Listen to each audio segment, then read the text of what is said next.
Avery Kylie Grams is the main character, and she has always played games, but not in the way you might think. She didn't play Minecraft, she didn't play games with boys, and she wasn't interested in mind games. The games she played were about survival, about keeping herself from sinking into despair. Her mom had taught her how to play, long before she passed away, and for Avery, everything in life became a game. There was the quiet game. The game of who could make their cookie last longer. The game of eating marshmallows while wearing the puffy, donated jackets they needed because they had no heat. It was all a game, because her mom wanted her to feel like life could still be fun, even when they were struggling financially. There was the flashlight game, played only when the power went out. But the longest game they ever played together was I Have a Secret. Her mom always told her, everyone should have at least one secret. Sometimes, riding the bus or sitting in the car, they would take turns guessing each other's secrets. Usually, the secrets turned out to be silly or small, but Avery always had the feeling that her mom was hiding much bigger ones she never let Avery guess. When Avery was 15, one of those secrets put her mom in the hospital. Soon after, her mom was gone. A rare blood disease, one she had never told Avery about until it was too late. The games ended when her mom died. Avery tried to keep playing with others, but it was never the same. Then she met Harry. Harry wasn't the secretive type, or at least she didn't think so. To Avery, he was just a chess opponent. She would sit across from him in the park before school, facing down her formidable rival. "Your turn, princess." "I don't have all day," he would grumble. "I'm not a princess." "It's your move, old man," she'd shoot back. Harry scowled, but he played. He wasn't exactly her friend, though it was tempting to call him that. He was simply a man without a home, someone she played chess with every morning. She knew almost nothing about him, except that his first name was Harry, and that he was very, very good at chess. They had a deal: whenever Avery won, she bought him a breakfast sandwich. The catch? Avery never actually had the money for breakfast sandwiches. Instead, she hustled kids in the school parking lot, playing poker until she won enough to buy food for Harry, and for herself. After poker came the part she dreaded most: high school. High school was difficult for everyone, but it was especially tough for Avery. She had to balance grades with work.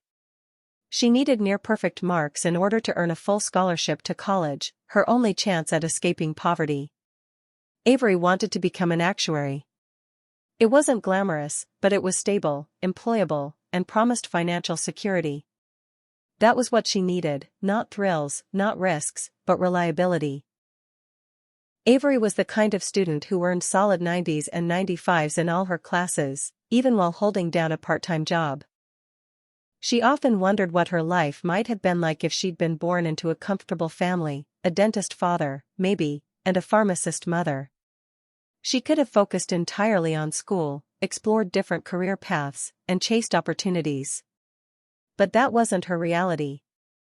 Instead, she worked nights at a hole-in-the-wall diner, helping to pay the rent on the dingy apartment she shared with her half-sister, Libby. Libby was 7 years older, and in many ways, she had become Avery's second mother. They hadn't been close growing up, different moms, the same absent father, and only occasional visits. Their father had been a deadbeat, never in the picture. So, when Avery's mom died, and Avery was still underage, the system looked for next of kin. That turned out to be Libby. Libby didn't have to take her in, but she did. She became Avery's legal guardian, even though she was barely scraping by herself. Her life was already difficult. She had little money, endless responsibilities, and more than enough struggles of her own. Yet she chose to add Avery to her world, because she wanted to.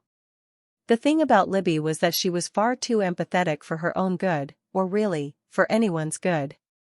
She came home after her part-time job one evening to find Avery tossing cash onto the table. "Tips were good tonight," Avery said. "How good?" Libby asked. "Good enough to help make rent." Immediately, Libby shook her head. "No. You don't have to worry about that. You're a teenager." You don't need to worry about rent. She tried to push the money back into Avery's hands, and the two sisters ended up in a tug-of-war neither of them really wanted to win. But what unsettled Avery wasn't the argument. It was the sight, just behind Libby on the kitchen counter, dozens of freshly baked muffins and cupcakes. Libby, no. It's not what you think. But Avery knew exactly what it was. A side note about Libby, she was an apology baker. Whenever she felt guilty, she baked hundreds of cookies, cupcakes, muffins. This time, the apology was about Drake. Drake was Libby's ex-boyfriend, abusive, manipulative, and volatile. He had a habit of punching both Walls and Libby's face. But Libby, ever the people-pleaser, seemed to take him back again and again, as long as he muttered a few romantic words. She even baked Avery cookies sometimes, knowing how much Avery despised him. "He's moving back in," Libby said softly. "It's going to be different this time." And, right on cue, in walked Drake. "Hey, jailbait," he smirked at Avery. "That's not funny." "I'm kidding." "Geez, you and your sister need to learn how to take a joke."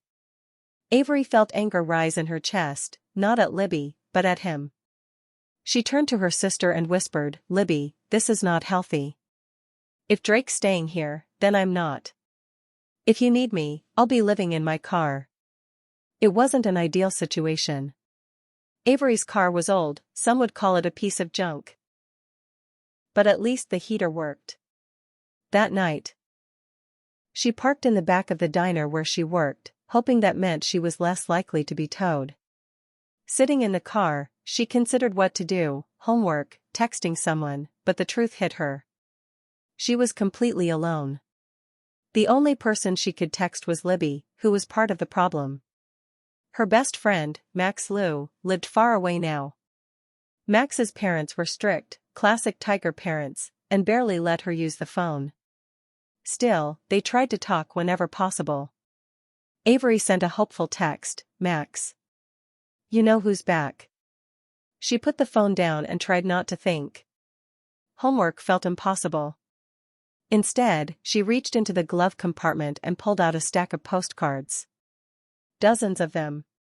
Each postcard was from a place she and her mom had once dreamed of visiting: Hawaii, New Zealand, Machu Picchu, Tokyo, Bali, Greece. They all felt impossibly far away. Avery had never even left her small town in Connecticut. Hawaii? That was another world. But the postcards represented her dreams.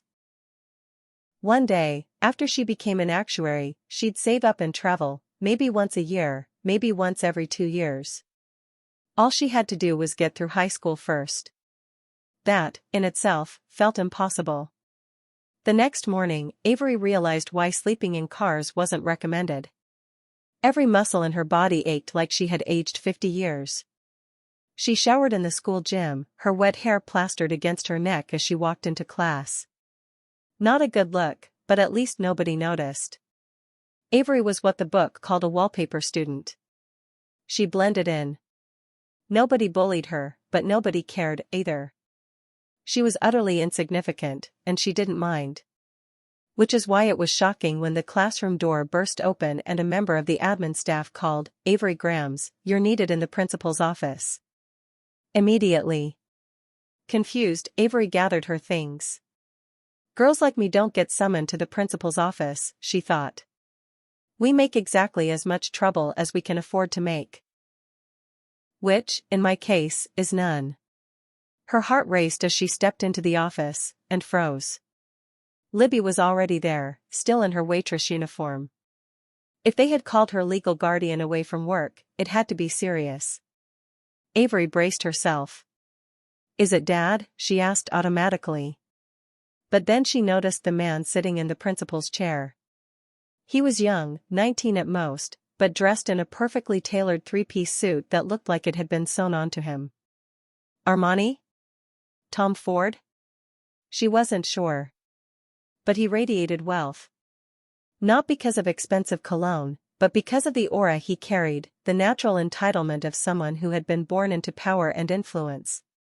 His eyes were a piercing gray. His blonde hair immaculate. The kind of character you want to date if it's a YA romance, the kind you'd run from if it's an adult thriller. Your father is fine, he said coolly. As of yesterday, Ricky Grams was alive and well, passed out in a motel room in Michigan. How would you know that?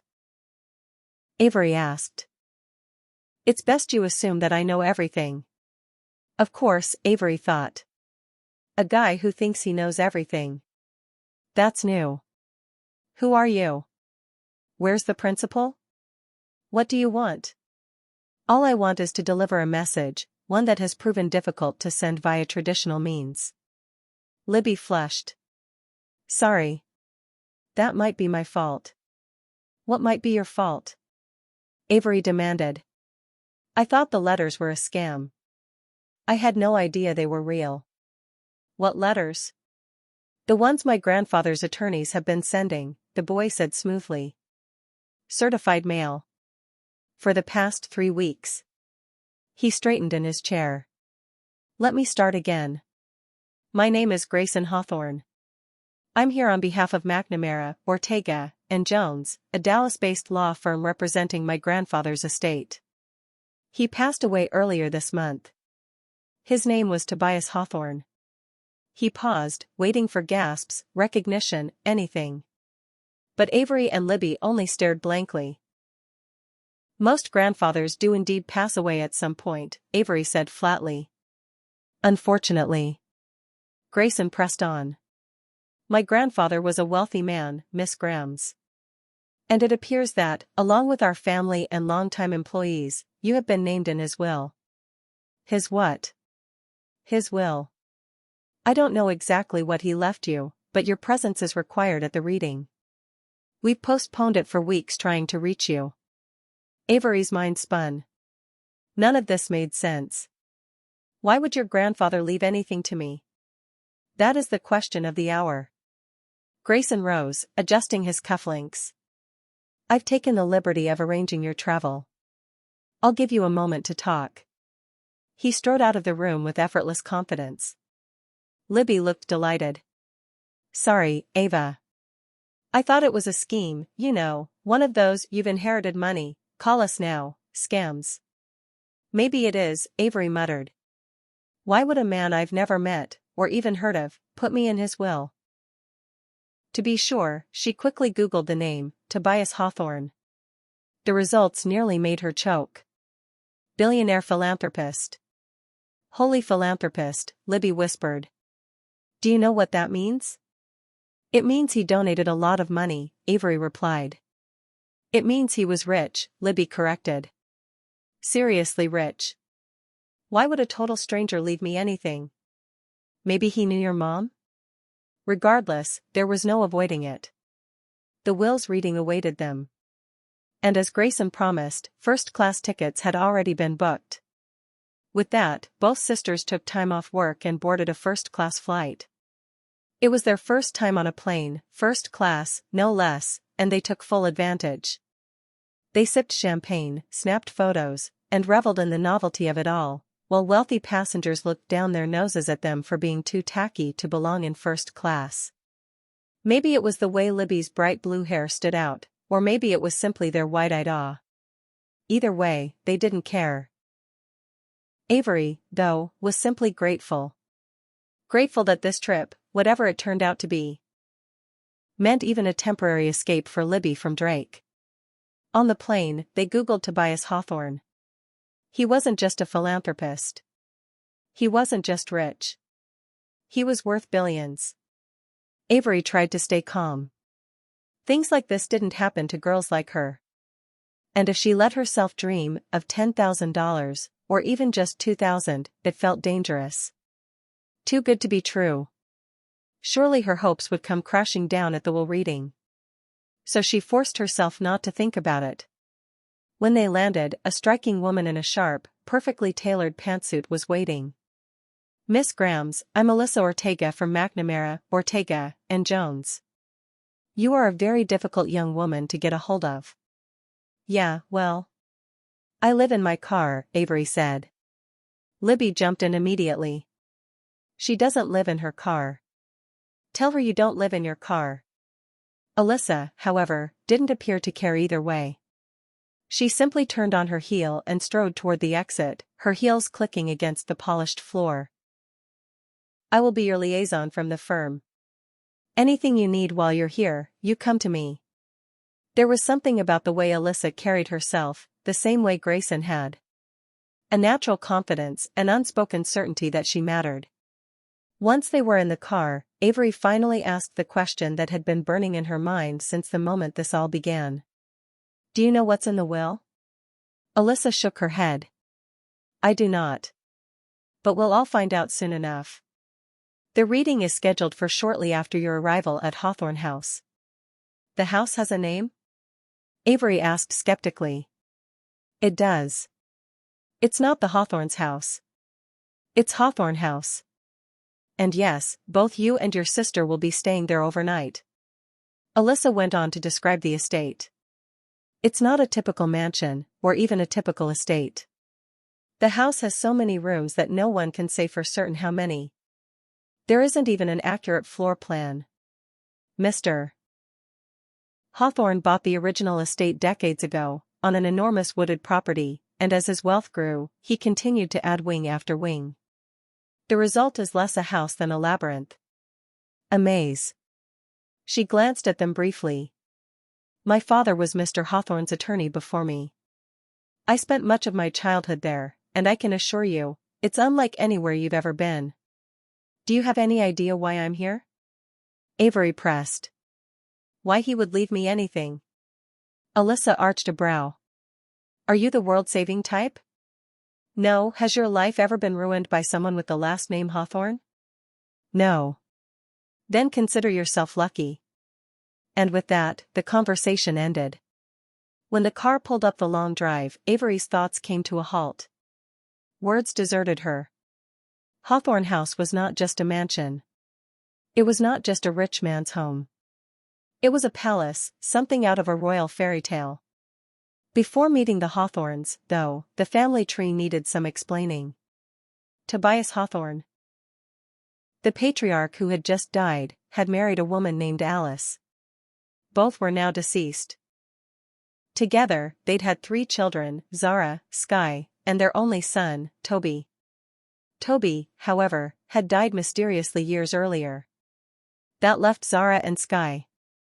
Zara had married a man named Constantine. The couple had struggled with infertility and were unable to conceive. Skye, on the other hand, had 4 sons by 4 different fathers, all half-brothers. The eldest was Nash Hawthorne. Nash was not the heir, he had no interest in wealth or power. Not in a brooding, rebellious way, he truly didn't care.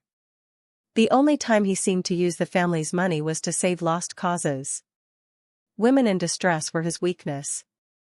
With his southern drawl, cowboy boots, and rugged Texan demeanor, Nash carried himself with the ease of someone unconcerned with legacy. He had, without question, a savior complex. Next came Grayson Hawthorne. Grayson was the golden grandson, the heir apparent. Polished, ambitious, brilliant. He had been studying his grandfather's businesses since childhood, learning strategy and responsibility as if born to it. Grayson wasn't just intelligent, he was composed, precise, and calculating. His life revolved around living up to Tobias Hawthorne's standards. But perhaps he wanted it too much. Perhaps he was too perfect. Some whispered that, for all his promise, he might not have been exciting enough for his grandfather's taste. It was obvious that Grayson was meant to take over the family enterprises. He was the most responsible, the most level-headed, the one who followed every rule Tobias Hawthorne laid down. But the billionaire favored grandson number 3, Jameson Hawthorne. Jameson was fiery, passionate, competitive to the point of recklessness. He was willing to take risks Grayson would never consider, and that made him dangerous in business. Grayson played everything by the book, while Jameson treated life like a game. Tobias admired that about him. Perhaps because he saw a reflection of himself. But it also created a rivalry. Grayson and Jameson did not get along, their glances carried unspoken challenges, their words thinly veiled barbs. They had both been competing for their grandfather's approval for as long as anyone could remember. Then there was the youngest, Xander Hawthorne. He was, in many ways, the most brilliant of them all. An inventor at heart, Xander designed machines, tinkered endlessly, and even held patents under his name. He stayed out of the family drama, preferring his inventions over power games. The youngest and the oldest, Xander and Nash, stood on the sidelines, leaving the spotlight to the endless tension between Jameson and Grayson. And yes, of course, they were all infuriatingly handsome. After Avery met the brothers, Elisa Ortega gave her a loaded warning: as someone who's been there, done that, never lose your heart to a Hawthorne. Avery brushed it off, but the truth of it lingered. Later, she would learn Elisa and Nash had once been together, and things had ended badly. Very badly. The moment Avery stepped into Hawthorne House, she felt the weight of it. Mansion wasn't the right word, it was a fortress, a monument. Each room seemed to stretch 2 stories tall, ceilings carved in wood and gold. Libraries towered 3 floors high, packed with first editions. Kitchens buzzed with chefs and staff, a theater gleamed, greenhouses and solariums overflowed, and even the gym made Equinox look modest. There were bowling alleys, garages lined with supercars, panic rooms, and, perhaps most unsettling, secret passages hidden everywhere. The grandeur was intoxicating, but it was the secrets pulsing beneath the surface that stole Avery's breath. When Nash, the oldest, greeted them, he casually knocked on a section of the wall. A door sprang open, what appeared to be a coat closet. Except it wasn't. It connected to a hidden passageway. And out of it stepped a boy her age, in a perfectly tailored suit but with a mischievous glint in his eyes. Xander Hawthorne, he introduced himself grandly. I'm the handsome one. Nice to meet you. He gave her a once-over. I know what you're thinking, wow, he really fills out a Marnie suit. And you're correct. Do you spend a lot of time in coat closets? No? You should. Secret passages. The place is full of them. Before Avery could respond, Xander whisked Libby away for a tour, leaving Avery standing awkwardly in the foyer with Grayson. My brother doesn't always buy into antiquated notions, Grayson said smoothly. Like thinking before he speaks. I apologize. Avery barely had time to respond before a woman swept into the room. Sky Hawthorne. Their mother. She was ethereal, her clothes flowing and light, her gaze adoring as it landed on Grayson. Don't call me mother, she chided. I always told my children to call me by my first name. I wanted to raise them as equals. She smiled wistfully at Avery. I imagined I would have girls. Instead, I had 4 boys. When is your birthday, dear?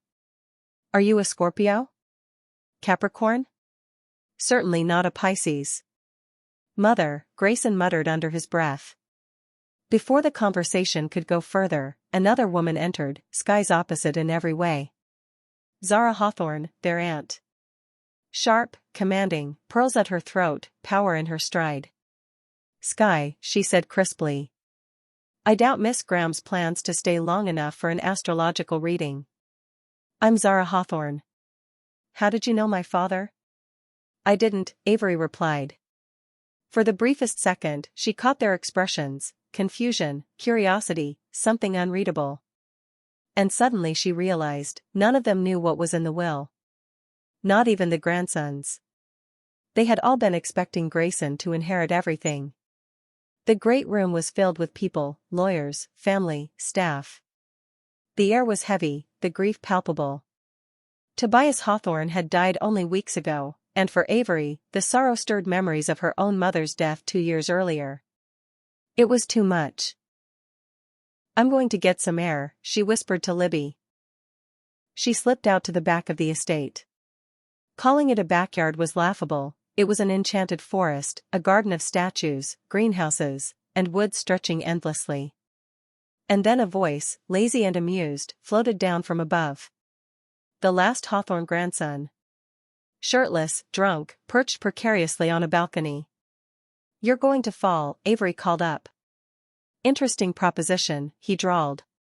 Though there's no shame in propositioning a Hawthorne. You must be the mystery girl. My name's Jameson, but you? MG Mystery Girl. Can I call you that? You can call me Avery. And with that, he tipped forward. Avery gasped, heart racing, sure she was about to watch him plummet to his death, but he landed lightly on his feet, as if it were nothing. Planned. Effortless. Maddeningly reckless. Her pulse thundered in her ears. This house. These boys. This entire world felt like a fever dream. She just wanted to survive the reading of the will, collect whatever small inheritance Tobias had left her, and go back to Connecticut $2,000 richer. By the time they returned to the great room, Jameson was already there, dressed in a sharp suit. He gave Avery a dramatic little salute, his smile playful. Grayson stood beside her, tense and unreadable, as the attorneys rose to begin the reading of the will. You are all gathered here to hear the last will and testament of Tobias Tattersall Hawthorne. Per Mr. Hawthorne's instructions, my colleagues will now distribute letters he has left for each of you. You may open them when the reading of this will is concluded. Mr. Hawthorne stipulated that all individuals named must be physically present for this reading. We may begin. The lawyer cleared his throat and continued. I, Tobias Tattersall Hawthorne, being of sound body and mind, decree that my worldly possessions, including all monetary and physical assets, be disposed of as follows. To Andrew and Lottie Laughlin, for years of loyal service, Andrew, my groundskeeper, and Lottie, my head chef, and, truthfully, the heart of this house, you have each served me faithfully for decades. I bequeath to you a sum of $100,000 apiece, along with lifelong, rent-free tenancy at Wayback Cottage, located on the western border of Hawthorne House. To John Oren, head of my security detail, who has saved my life more times and in more ways than I can count, I leave the contents of my toolbox, entrusted to my law firm, as well as the sum of $300,000. Avery's pulse quickened. If he was giving this much to employees, what chance did she have? She was no one to this man, she had never even met Tobias Hawthorne. She told herself she would be lucky to walk away with $1,000, if anything at all. To my daughters, Zara and Sky Hawthorne, the lawyer continued, I leave the funds necessary to pay off all debts accrued as of the date and time of my death. Additionally, I leave to Sky my compass, and to Zara, my wedding ring. To each of my daughters, I leave a one-time inheritance of $50,000. Zara's husband exploded. $50,000? His own daughters receive less than the employees? Sure, their debts were probably enormous, millions, even, but Zara's fury was palpable. She rounded on her sister. You did this. Daddy was never the same after Toby died. Toby disappeared, and you got in his head, didn't you? You wanted him to leave everything to your sons. Is sons the word you're looking for? Nash interjected coolly. Or did you mean bastards? It's not like we haven't heard that one before, Mother. If I had a son, Zara began. But you didn't, did you? Sky cut in. Enough, we will sort this out later, Constantine said. The lawyer raised his voice firmly. I'm afraid there is nothing to be sorted. This will is ironclad, with significant disincentives for anyone tempted to challenge it. In other words, sit down. He turned back to the paper. To my grandsons, Nash, Grayson, Jameson, and Xander, I leave $250,000 apiece, payable annually on their birthdays, to be managed by Alyssa Ortega. Even Alyssa looked startled. That means, she whispered, everyone in this room has now been accounted for. Their portions have all been read. The air grew electric. If the grandsons had only been left pocket money by Hawthorne standards, then where was the rest of the fortune? Billions unspoken for. The lawyer's voice rang out again.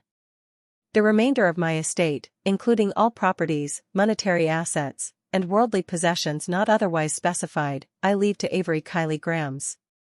The room erupted. Heads whipped toward Avery, eyes full of confusion, suspicion, and barely restrained fury. The world's youngest billionaire had just been born. And who the hell is she? Zara demanded.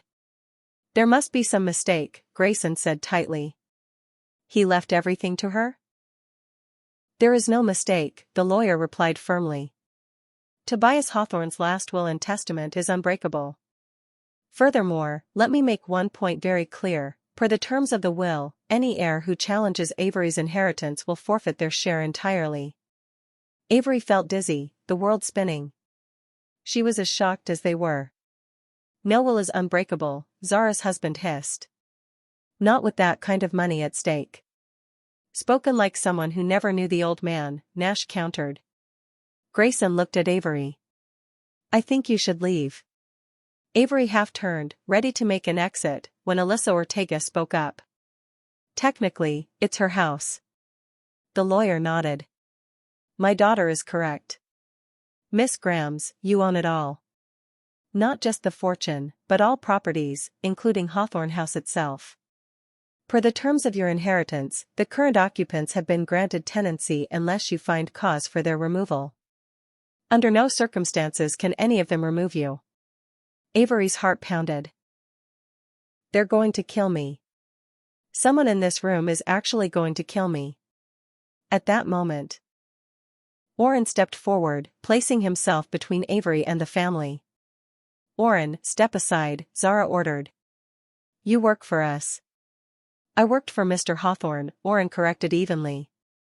And it was his last request that I remain in the employment of Miss Avery Kylie Grams as her head of security. Everyone, take a step back. Jameson smirked at Avery. He's not just protecting you from us, mystery girl. The entire world is going to want a piece of you. This is the story of the century. Because, for no discernible reason, Avery Kylie Grams had just inherited $40 billion. Avery and Libby rushed out of the house, their heads spinning. They needed air. They needed to get away. They needed time to think, because none of this could possibly be real. It felt fake, impossible. Orrin, however, refused to leave their side. When the girls requested to be taken to a motel for the night, insisting they couldn't stay in that house with a family of potential killers, they were instead brought to the most luxurious hotel they had ever seen. We can't afford rooms here, Avery whispered. In the lobby, Elisa joined them. You own this hotel now. The will is currently in probate, but in the meantime, the firm will be covering all expenses for anything you need. Avery frowned. Is that normal? Don't law firms bill by the hour? Normally, yes. But Mr. Hawthorne was our most important client. Eventually, he became our only client. And now, that client is you. Up in their suite, Avery and Libby reread the will, going over every detail. The only stipulation for Avery to inherit was clear: she had to live in Hawthorne House for 1 full year, with the entire family. She couldn't evict anyone without cause, and she had to move in within 3 days of the will's reading. But they want to kill me, Avery whispered. I don't want to get axe-murdered. Orrin considered this, then replied calmly, the risk assessment is low, at least in terms of axe murders. The boys would never harm a woman. And the women, they'll come for you in the courtroom, not with an axe. Besides, if an heir dies while a will is in probate in Texas, their portion doesn't revert back to the estate. It becomes part of their own estate. If you die, the money would go to your next of kin, Libby and your father. Avery's stomach dropped. So, I need to write a will. Now. And, Orrin added, if you refuse to move into Hawthorne House, your portion, meaning everything, doesn't go back to the family. It will all go to charity. It was clear Tobias Hawthorne had gone to great lengths to ensure his family never got their hands on his fortune. That night, in the most expensive suite of the most expensive hotel, Avery sat on the phone with Max, running through every possible explanation for why she had inherited. Maybe she'd been switched at birth. Maybe she had Hawthorne blood without knowing it. Maybe her father wasn't really her father. Or maybe her mother had been switched at birth. Her speculation was cut short by a knock at the door. Orrin checked first, then said, "It's Grayson Hawthorne." should I let him in? Avery hesitated, then nodded. Grayson entered, his expression sharp, not angry, but almost ruthless. I don't know how you did this. I don't know what kind of hold you had over my grandfather, or what kind of con you're running here. Con? I'm not, I haven't the slightest clue how you pulled this off, he cut in, his voice icy. But I will find out. I see you for what you are, and for what you're capable of. There is nothing I wouldn't do to protect my family. So whatever game you're playing, however long the con, I will uncover the truth. And God help you when I do. Avery shoved him out and slammed the door in his face. Heart racing, she retreated to her room. Her thoughts turned to the letter, the one each heir had received at the reading of the will. She had been avoiding it, afraid of what it might say. Now, with trembling hands, she opened it. The message was short. Dearest Avery, I'm sorry. Sorry for what? Avery had no idea. The next morning, after a sleepless night, Elisa and Orrin briefed her on security protocols. Tonight, Avery would be moving into Hawthorne House. Once the news spread, the entire world would want a piece of her. The rumor mill would churn. There would be threats, stalkers, even potential kidnappings. Once this is public, Orrin reminded her, you'll be on every magazine cover. To some people, you'll be Cinderella. To others, Marie Antoinette. Some will worship you. Some will hate you, for no reason at all. Elisa asked, is there anything you need? A new car? I've already ordered a new phone for you, rush delivery. What else? 2 days ago, Avery could barely afford breakfast for herself and Harry. Now she could buy anything. And the only thing she wanted was a home for Harry. We'll take care of that, Elisa promised. Libby arrived shortly after, having gone back to Connecticut to gather their things. But she returned with more than clothes, she came back with a black eye. Drake, she admitted quietly. Avery and Elisa exchanged worried looks. Drake had hit her. Worse, Libby had told him about the will, and Drake had sold the story to the press. Now Avery's face was everywhere. The sisters were rushed to Hawthorne House, paparazzi swarming the gates. Once past them, the long, winding drive stretched before them, flanked by tall fences and armed guards. Security was airtight, no one was getting in or out without Orrin's approval. At the front door, Elisa found a large envelope. Legally, the family has to provide you with a key. But they can be difficult. Inside the envelope were hundreds of keys. This is cute, Elisa muttered. Any idea which one works? The intercom crackled. Jameson's voice came through. You'll figure it out. I've got hope in you, mystery girl. Avery's competitive streak flared. She studied the pile of keys, sorting through them. Most were identical copies. Replicated in sets. Only one stood out, a single key with no duplicate.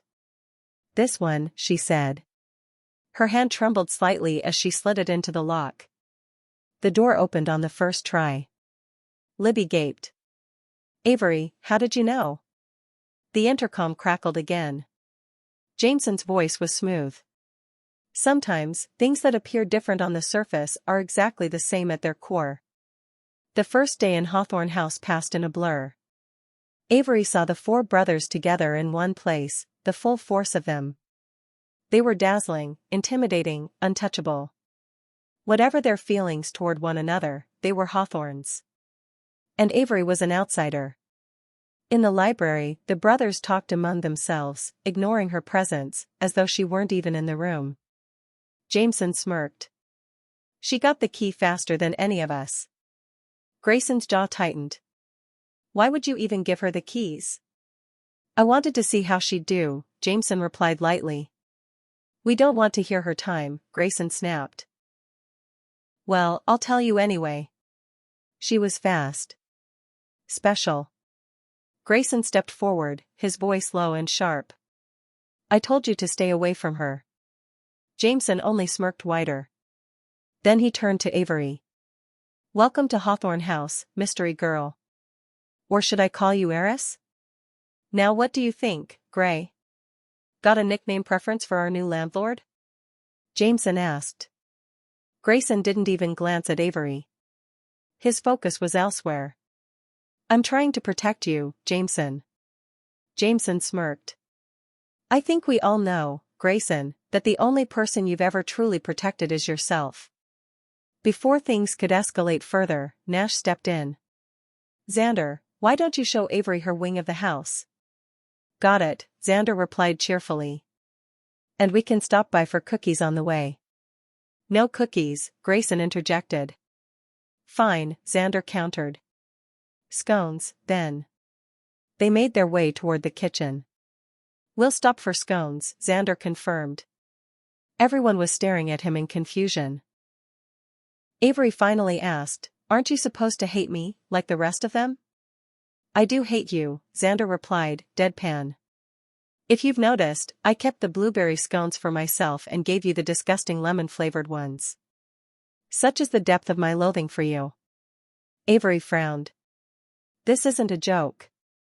You know the will. Why wouldn't you hate me? Why would I? He countered. You weren't the one who did this. Maybe you're blameless. Maybe you're evil. Maybe you're some kind of evil genius, like Gray seems to think you are. But at the end of the day, even if you had manipulated our grandfather, I guarantee he was the one manipulating you.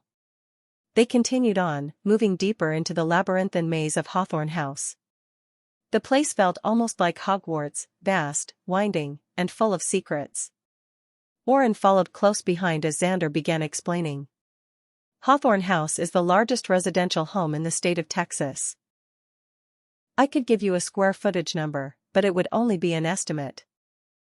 What truly separates Hawthorne House from other castle-like estates isn't its size, but its nature.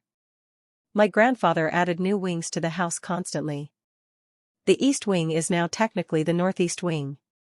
There are countless passageways, twists, and turns. Before they entered Avery's quarters, her gaze was caught by a massive portrait of Tobias Hawthorne on the wall. She couldn't look away. His gray hair, his sharp, silvery eyes like Grayson's, seemed to pierce through her. Other features of his grandson's could be found in his face as well. I never met him, she murmured. I would remember if I had. You sure? Xander asked. Yes. I'd remember meeting a billionaire who looked like this. That night, Avery explored her wing of the house, the wing Tobias Hawthorne had spent his final months in. But calling it a wing hardly did it justice. It contained multiple bedrooms, an office, a library, an entire house within a house. She snooped for hours, not because she cared about luxury, but because she had to find a reason. Why her? Was there some connection between her mother and Tobias Hawthorne? In his office, she found wall after wall of accolades belonging to the Hawthorne grandsons, patents, awards, trophies, medals, inventions. They weren't spoiled brats, they were brilliant, capable, extraordinary. So why had he left them with nothing? Her thoughts were interrupted by a knock at the door. Libby stood there, a black eye blossoming across her face. You were right about Drake, Libby said softly. I know he loved me. I tried so hard to understand him, but you were right. She hesitated, then continued. I came here to tell you something. I overheard Zara's husband. He said they're running a DNA test on you. I don't know how they got your DNA.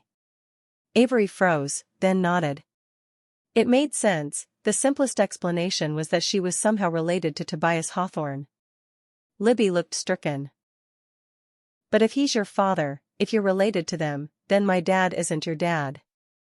And if we don't share a dad, and we barely even saw each other growing up, Libby, Avery interrupted firmly, we're still sisters. Nothing changes that. You'd still want me around, even if we're not really sisters? Yes. I want you here. Always. Later that night, after showering and getting ready for bed, Avery heard something strange, a voice. It was coming from the fireplace. Pull the candlestick on top, it whispered. Heart pounding, Avery hesitated before reaching up. It wasn't a candlestick at all, but a lever. She pulled. The fireplace shifted and swung open, revealing a hidden passage. Jameson stepped out. "You're not asking about the keys," he remarked. "I expected you to. It's a bit of a family tradition." "I'm not family," Avery said. "Do you really believe that?" His smirk was sharp. "I don't know," she admitted. "Well, it would be a shame if we were related." "I think you already have more family than you can handle." "What do you want, Jameson? Why are you here?"